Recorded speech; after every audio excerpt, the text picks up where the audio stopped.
Happy Friday! And I got my camera fixed. I figured it out. I actually didn't even need Mr. Flynn. I figured it out all by myself. I'm so proud of myself because I am so bad at technology. All right, so today is Friday, May 14th, and we're going to continue to talk about accomplishments of leading figures during the Renaissance, specifically working with some royalty today. And today is actually National Dance Like a Chicken Day.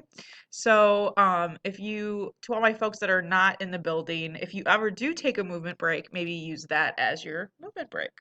If you are in the building, maybe use that as your movement break. But it is National Dance Like a Chicken Day, so have fun with that. But let's get started because we have a lot to do just like yesterday. All right, so because we have so much to do, again, not a do now, which is unusual for us. We usually always have one. Our first word today is dissect.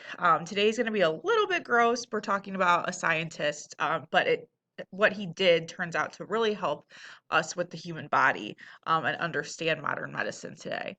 So, dissect is to cut and separate the parts of a living thing for scientific study. You can see in the picture we have dissection of a brain. But we'll get more into that in a couple minutes. Subjects is a person under the rule of a monarch. So anyone, if you live in anyone who lives under a monarchy, anyone who lives under a monarchy would be called a subject. We called them like citizens, but a person under the rule of a monarch would be the subjects. Now sometimes they're called the royal subjects. So yeah. Sorry, I'm like really stuffy today.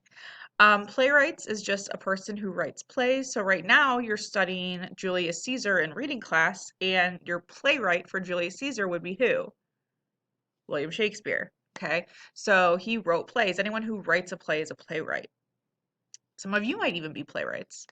And an armada is a fleet of ships. So we're going to be talking about the Spanish Armada today, led by Queen Isabella, who we should seem a little familiar with when we were talking about persecution of the Jews during the Spanish Inquisition. But if you don't remember, we will be talking about her so you can get to know her again today. So go ahead and pause the video and get those notes down, and then we can move on to our first subject. All right, so the first person we're going to read about and research is Andreas Vesalius, and he was Belgian. And so we're going to do the same thing we did yesterday, where we're just going to read through and we're going to pick out key information so we know who these people are, because next week we're going to finish them up and we're going to actually evaluate them and decide who really was, or who out of these people really made the biggest, or who was the most significant during this time period. Andreas Vesalius was born in Brussels in what is now Belgium. He became an outstanding scientist. His work changed medicine and the study of anatomy. Anatomy is the study of the human body. I probably should have made that a key word, but anatomy is the study of the human body. Vesalius came from a family of doctors and, well, actually, no, that'd be, well, no, I'm right. Okay, sorry. Vesalius came from a family of doctors and pharmacists. Pharmacists are people who prepare medicines. So you might ever hear your parents say, I got to stop by the pharmacy to pick up my medicine. That's what they do. They make the medicines or get the medicines ready for your parents. He was always interested in living things, especially in anatomy. As a young boy, he studied stray cats and dogs. Vesalius attended universities in Belgium, France, and Italy. In 1537, he earned his medical degree, specializing in anatomy. Later, he became a personal doctor for Italian and Spanish royalty. Vesalius was hardworking, curious, and confident. He was also said to be gloomy and distant at times, so he was a bit of an introvert. Vesalius was a talented observer and an independent thinker. He also had the artistic skill to draw his observations. In Vesalius's day, physicians' understanding of human anatomy was based on the works of the ancient Greek physician Galen. Vesalius studied Galen, but he soon broke with this tradition. Like Copernicus, who you read about yesterday, or should have read about, was determined to observe things for himself. Vesalius began dissecting or cutting open dead human bodies. His research showed that Galen's work had relied on studies of animals. As a result, it had many errors when applied to humans. So our anatomy is not the same as an animal's anatomy or all animals' anatomy. Vesalius made many discoveries about the human body. For example, he showed that the human heart has 4 hollow areas called chambers. His discoveries led him to write his own 7-volume textbook of anatomy. Vesalius called his book on the structure of the human body. It explained the construction of the body and how the body functions or works. The book contained prints by artists that were based on Vesalius's drawings of the body. Vesalius's book was a major breakthrough. It changed what people knew about human anatomy and how they studied it. It also changed physicians' understanding of medicine. Today, his book is seen as the world's first modern medical textbook. Interesting. So, if you are a doctor, a lot of this stuff that you will study is probably coming from his book. So what we're going to do is we're going to do the same thing that we did yesterday. We're going to fill in this basic information so that that will help us next week.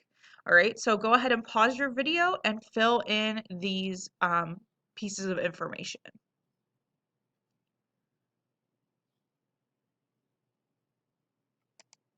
All right, so if I go back to the text, in the very beginning, in the parentheses, I see that he lived from 1514 to 1564. Yesterday, some of you in yesterday's lesson put his age. I want these years, but if you have these years and his age, you will earn dollars for that because that's doing extra work. You went into your math brain and did the math to figure out how old Vesalius was when he died. He was from Brussels, Belgium. His personality, he came from a family of doctors.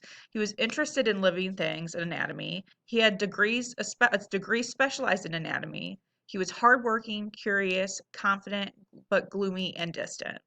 And his talents and achievements was he was an observer. He began dissecting. He discovered the chambers of the heart, and he wrote the text on the structure of the human body. Okay. So you want to pause and get that down if you don't have what I have. If you have some extra stuff, that's totally fine because there's a lot of information in there. But again, don't harp on getting all the information down. You want to get the key information so that next week when you're just comparing all of these people, you have basic information. So for independent practice, you're going to read about the Queen of Spain, Isabella I. And then we are going to, and just a disclaimer here, it says the New World. That is why it's in quotation marks. It's the New World because it wasn't new. It was new to them, but it wasn't new. And then fill in her information. And then you're going to read about Elizabeth I, who was the Queen of England. And you're going to do the same thing. Then you've just got a couple questions. What? It's Friday. A couple questions about Queen Isabella and Queen Elizabeth, and then you are done for the day and you are ready to enjoy your weekend. On Monday, we will continue to talk about leading figures during the Renaissance, and then we will start to evaluate them. And then we'll move on to the Reformation. So, super excited for next week and have a wonderful weekend, and I will see you all later. Bye, guys. I gotta hit pause.